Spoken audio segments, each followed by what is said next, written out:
Ja, sehr geehrte Damen und Herren, Ladies and liebe Frau gentlemen, Dr. Mavella, vielen Dank. Dr. Mavella, thank you very much for the invitation. My name is Holger Wolff. I am the Executive Director of the MaibornWolff company from Munich and Frankfurt. MaibornWolff is an IT service provider with currently approximately 130 members of staff. We are growing relatively quickly in the German market. Over the last 3 years, we doubled in size every single year, and we expect to have something like 200 members of staff in the year 2016. Today's subjects within the framework of IT and ethics I will try to cover with a short presentation concerning the question how we manage our company according to ethical standards and how it fits into the current times. I think over the last few years we've seen major changes that had a dramatic impact on our environment. One of the most important subjects being that of transparency. Today there are many different review portals on the internet, like Kuno, for example, where companies are now being reviewed permanently and directly by their members of staff and by job applicants.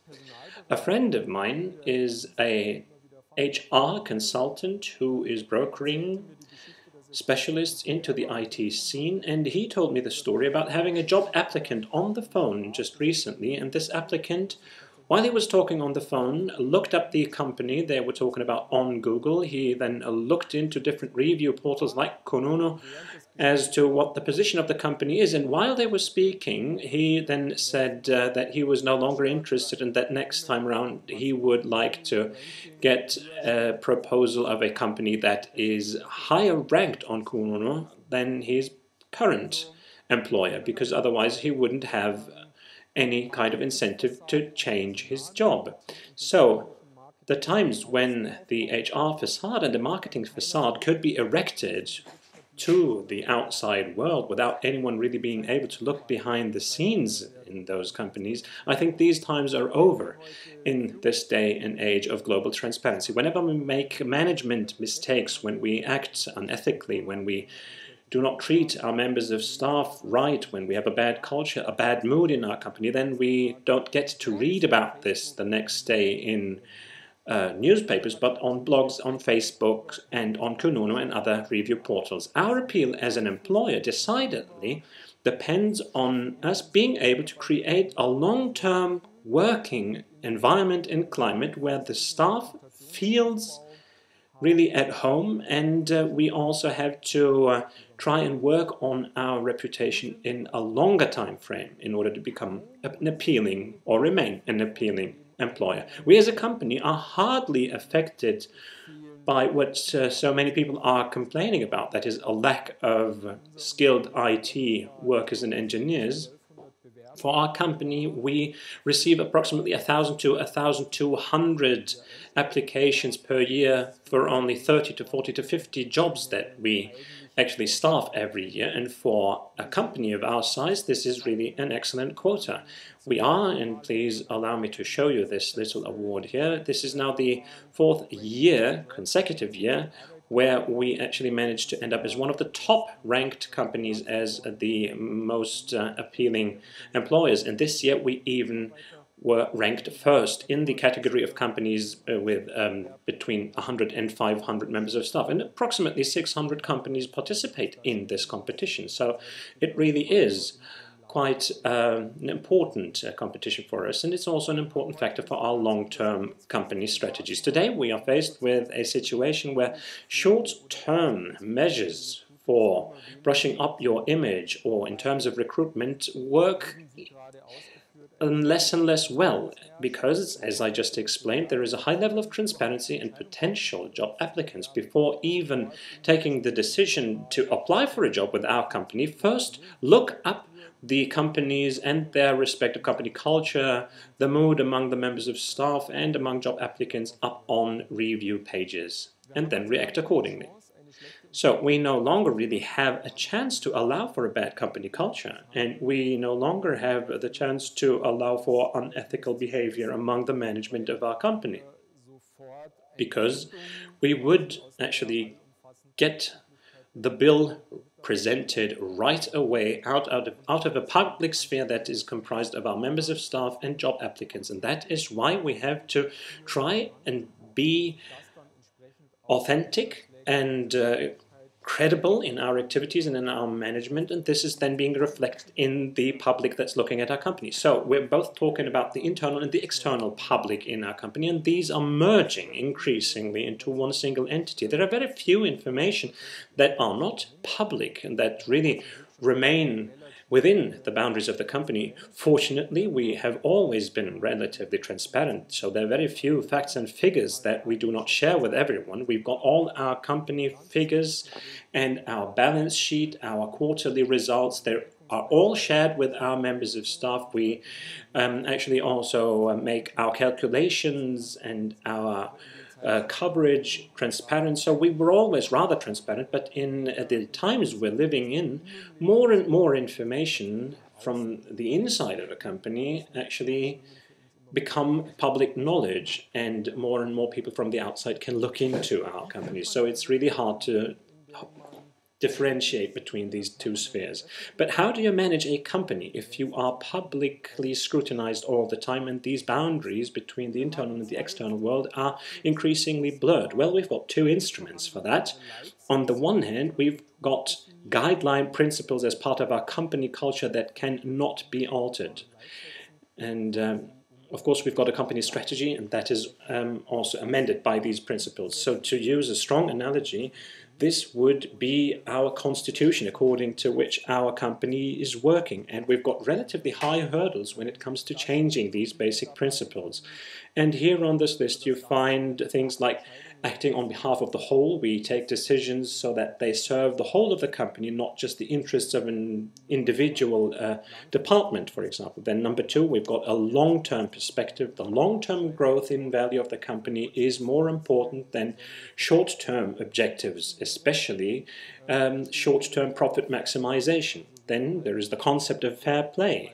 We try to be fair with a view to our members of staff and our business partners. We actually take ethical values seriously. I wouldn't go so far as to claim that we are perfect when it comes to adhering to the rules that we formulated in our company constitution, if you will, but that this is rather a process of trying to perfect our performance. So we are constantly striving to improve really our performance in terms of these rules. And for the members of staff, it's also very important that these are, well, if you will, legally binding. By just making these rules explicit, you can take them to the superior or to your colleague and tell them, okay, this is now an instance where I think you don't acknowledge my work, or I think that you are not really fully honest with me, or I've got the impression that we are breaching some of our guideline principles. So this is the management instrument number one in a company with ethical management standards. The second instrument is comprised of 6 management standards that form the foundation of our management approach, and that in sum actually make up the core of ethical management approach. The number one of these basic principles is, and this may come as a surprise to some of you, is generosity. Generosity in this context means that we as managers are generous in making our time available to others, in making resources available to others, and in also those instances when we are being asked, for example, to donate or to support civil society activities. Today's presentation is part of my commitment. I'm currently working in 3 projects, so I could be sitting at my desk doing paid work, but the company decides to be generous when it comes to my working time in order to support initiatives like this in order to have the possibility to give a presentation at a conference like this. I am really deeply convinced that generosity is important in order to make a company successful in the long run, and also for ethical management. All through the 20 years that our company has been around now, and I studied here at the Maximilian University in Munich, and we founded our company as students, and so in that respect it is a bit like coming home for me when I'm giving this presentation here at this point. In those 20 years there was no single day in court we had to undergo. There was no labor law procedure that was instituted against us. Nobody tried to sue us, and there were just a few lawyers' consultancies that we had to use because of specific contractual questions, but we never really had any day in court.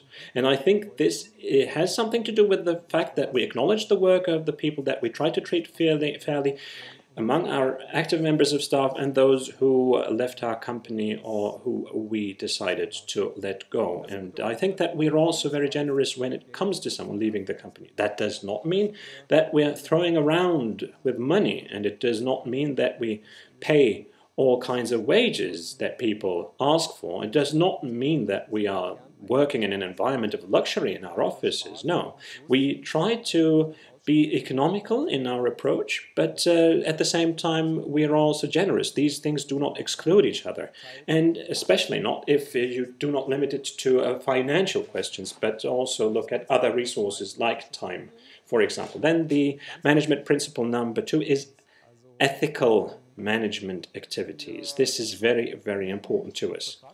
We do not lie in contractual negotiations, although we may be able to get some opportunist kind of advantage that way. We do not bluff when negotiating the wages with our members of staff. We've been paying our taxes for 20 years. We don't try to con our staff out of expenses they've had or remaining paid holidays or anything when they leave the company. And we also have a relatively high standard when it comes to our ethical values. And I think this is being reflected in a company culture that our staff actually acknowledges by voting us into the top field of Germany's best employers year in, year out. To us it's important that these are not just empty words that you frame and then put up into the entrance hall of your company in order for them to collect dust, but that we rather take place in this yearly competition, Great Place to Work, and every single one of our 130 members of staff then fills in an anonymous questionnaire about how they have been received in the company, how they're being treated in the company, and whenever there are breaches of our principles, our 6 guidelines here, then it's being reflected in the assessment and the evaluation based on these questionnaires, and we can take countermeasures. And of course we're not perfect, and every year we get 2 to 3 impulses from this larger survey where, for example, we can say, okay, we are not yet where we want to be in terms of transparency, or in this or that instance we were not really that close to our ethical standards as we wanted to be, and then we can readjust our course. Number 3 of our management principles is that of patience. I think it's very important because our business is a rather stressful one. We've got IT projects where new things are happening along the lines of digitization. We've got demanding customers, we've got very little time to do our work, and then we've got 2 possible options. Either we increase the stressfulness by actually putting more pressure onto our staff, or we try to just calm the system down, try to balance this stressfulness out, and also try to come up with mechanisms for ourselves that allow us to deal with stressful times and pressure in a way that we do not vent our anger or vexation or frustration within the company, but that we rather have the possibility of being calm and relaxed and focused when doing our work. So this is the 3rd important management principle. The 4th of these principles is easier to formulate in English, and because it's called joyful effort. You could say that we try to, well, enjoy what we're doing. And I myself am also working as a consultant, and every single one of our 130 members of staff, including the executive directors, work in customer projects and have a responsibility vis-à-vis the customers. And working joyfully means that I specialize in subjects that I actually like and that I can then credibly, with a lot of passion, can represent at the customer's site. So it doesn't really make sense to specialize in something that, start boring you when you even take the first look at the material. No, among those many different IT subjects, I have to pick out those that I feel passionate about, that I really am interested in, and we also called upon our members of staff to exactly do that. They all should try and pick a field of expertise where they can actually experience this joyful effort while they are still working on these things they're so enthusiastic about. The fifth management principle is that we try to create windows of opportunity or windows of time where we allow people to just withdraw in order to just calm down and refocus. Today in internet communities there is a buzzword going round that describes this phenomenon rather nicely, and it's called the digital detox, which means that you take some hours or days or weeks off, and that you try to really get out of all the different networks. And for example, our heads of divisions have to take a day off for thinking every 2 months, where they should not work on projects, should really switch off their iPads, their mobile phones, their laptops, in order to be disconnected for 24 hours, and they can then decide what to do in that time. They can go out hiking, they can sit down in a cafe with just a pad of paper and a pencil, they can go out on a cycling tour or do whatever they want to, but within this time frame, they should try to get out of that hyper-connected work. Because while we're working on projects, we've got different stimuli that trigger our attention all the time. And we need, in order to balance this out, to get an opportunity to just shut out these stimuli. And we allowed for that over the last couple of years, with the effect that some people actually seized the opportunities, others did not. And we then actually saw that there were some members of staff that were showing signs of wear and tear because they did not use this opportunity. And then we decided to make this compulsory for the management, for the executive board, and for the heads of division, that they should at least once every 2 months find 24 hours of time during which they're entirely and totally disconnected. The sixth and last management principle is that of permanent and ongoing further development. No one, including the members of the management board, have reached a level where we could just sit back and relax without having to do anything any longer. We're all called upon to work on our managerial skills, our personal skills and our technical skills, and undergo at least 10 days of further training measures that help us to actually go on learning things that help to improve our performance. We're undergoing different forms of training. One may choose to train and become a coach. The other is learning about how to focus on problem resolution. Then there are management programs for young talents, and the same holds true for the technical side. We attend IT conferences, we go to conferences about strategies towards digitizations, we are active in the communities, so we really have the ambition to be up to date when it comes to both personal and professional further education as a group and as individuals, and not just to sit back and relax at the level that we've achieved so far. And then there are two things that we're proud of. Of course, that our staff votes us to be a good employer, that our strategies actually work out more or less well, and then that all of us, including the management level, are active in customer projects, that we do not just reserve our activities to administrating the company, but that we are rather still working in the field of our core skills that we are actually carrying out IT projects with customers. Now I'm looking at the clock, we don't really have that much time left, so let me please summarize all of the things that I just talked about. How can we act ethically in times of greater transparency? Well, first of all, we've got a company constitution, guiding principles that cannot be negotiated. Then we've got 6 managerial principles. Number 1, generosity. We're generous with a view to resources, time, and our care for our members of staff. Secondly, we try to act ethically. We are taking our ethical values very, very seriously. The third is that we try to be rather relaxed and try to somehow create a buffer against the stressfulness of the outside world instead of increasing it when working on projects. Number 4, we try to cultivate what I call the joyful effort, which means that people enjoy what they're doing by focusing on a subject that we're interested in, that we're enthusiastic about and passionate about, and we try to become better and better in that field. The fifth is that we try to offer people opportunities to actually refocus, calm down every couple of weeks, at least once every 2 months.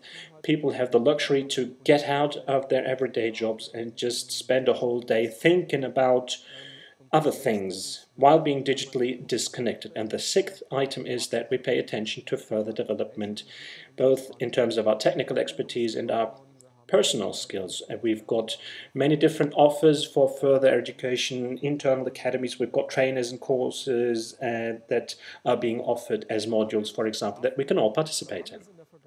And with that, in the past, we managed to become very appealing as an employer for different job applicants, and that is also why we do not think that there is a lack in skilled applicants, and we also created all the necessary preconditions in order to go on growing.